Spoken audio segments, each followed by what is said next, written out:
It is, of course, true that the United States has a strong two-party system.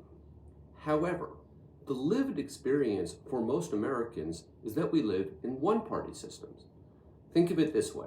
When I went to vote in the last election, and I'm sure this is true for tens of millions of Americans, regardless of whether they are Democrats or Republicans, or neither, I did not vote in a single competitive election in the general election. From President of the United States to State Assembly, every election in my district went overwhelmingly for the Democrat. Therefore, my vote didn't matter.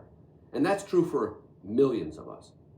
The reason this is relevant is that David Hogg at the DNC is advocating for more primaries against Democrats in safe seats, not in competitive seats where we need to focus on the general, but in safe seats.